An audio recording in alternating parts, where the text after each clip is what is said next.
आज निश्चित भाव में आम ओडिशा रे शिक्षा क्षेत्र में एक गोटे बड़ जो जातीय कर्मशाला ये आरंभ होती एक ऐतिहासिक दिन जो कि आम शिक्षा क्षेत्र में आम बहुत आग को जापर। जातीय शिक्षा नीतिर एक ये जो 2 दिनिया जातीय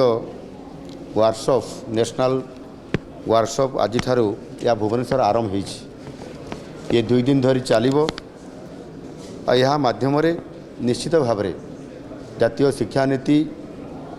2020 NEP 2020 तार कार्यकारिता उपरे किभली भाव में ये नुआ नुआ दिग एवं नुआ नुआ विषय ये विषय रे संपूर्ण भाव में चर्चा हबो एवं गोटे नुआ रोड मैप प्रदान करिबारे ये सहायक हबो एवं निश्चित भाव में ये भारत को विश्वर एक नॉलेज सेंटर बा नॉलेज कैपिटल हिसाब से प्रदान करने माननीय यशस्वी प्रधानमंत्री नरेंद्र मोदी जी जो संकल्प अच्छी ताको निश्चित भाव में यह कार्यकारी करें पार। ये जातीय शिक्षा नीतिर सबुठ मूल लक्ष्य होची शिक्षा भित्तिभूमि को किभली भाव में सुदृढ़ करवा एवं छात्र छात्री मानक किभली भाव में गुणात्मक शिक्षा प्रदान करवा उच्च कोटीर गवेषणा करी किभली भाव में समाने नुआ नुआ जिनस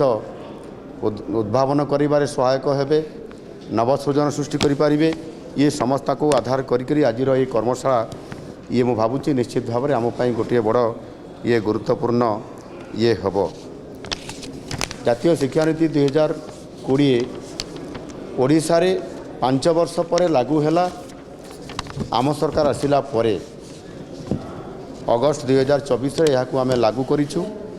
तथापि 5 वर्ष पर लागू करागले आम ताकू अधिक किभली भाव में फोकस करा जाई पारिबो आम केंद्र सहित समकक्ष भाव में ताकर सहित दौड़ी पारिबु। सेथिपाई केंद्र एवं राज्य उभय एथिरे आमको सहयोग करिसंती। सेथिपाई आमर केंद्र शिक्षा मंत्री धर्मेंद्र प्रधान महोदय आमको यथेष्ट समय देइछंती एवं दिग्दर्शन देइछंती। विभिन्न आलोचना प्लाटफर्म रे आलोचना करी आमको शक्ति देवा फरे आज आम गोटे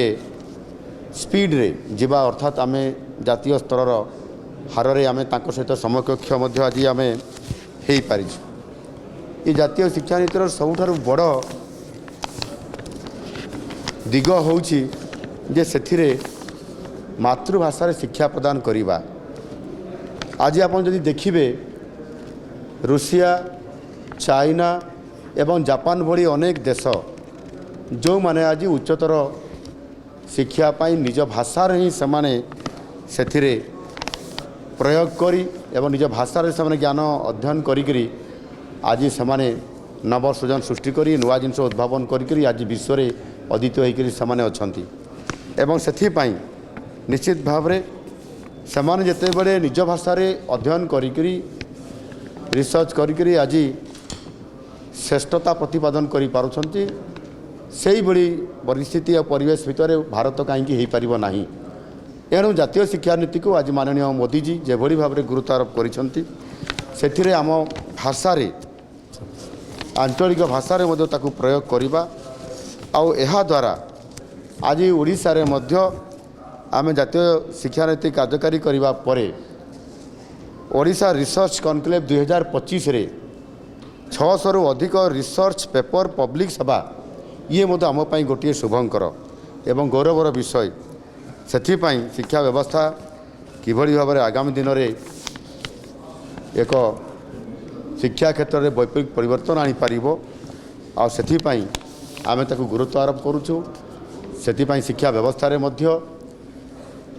जेतेबेले बजेट कथा आसुची आमे प्राय सबुठारु अधिक सबु विभाग ठारू ये शिक्षा व्यवस्था रे आमे 42,000 कोटी रु अधिक अर्थात आमे 13.5 पाखापाखि ये बजेट रे व्यवस्था करवा एवं राज्य जीडीपी रो मध्य 3.8% रु अधिक रहिबा यह निश्चित भाव में शिक्षा क्षेत्र में शिक्षा को गुरुत्व देवा एवं आम पिलामानकु समानकर भविष्य प्रतियोगितार जातीय स्तर में एवं अंतर्जातीय स्तर में किभली भाव में सक्षम हो पारे से इंडस्ट्री रेडी हो पारे से विभिन्न शिक्षा क्षेत्र में नुआ नव सृजन सृष्टि करिबारे उद्भावन करिबारे से शक्ति पाई पारिबे सेथिपाई तार समस्त शैक्षिक व्यवस्था भितर रखिक काम करने आज सरकार जत्नवान अच्छा आगामी दिन निश्चित भाव में आम सफल हबु। धन्यवाद।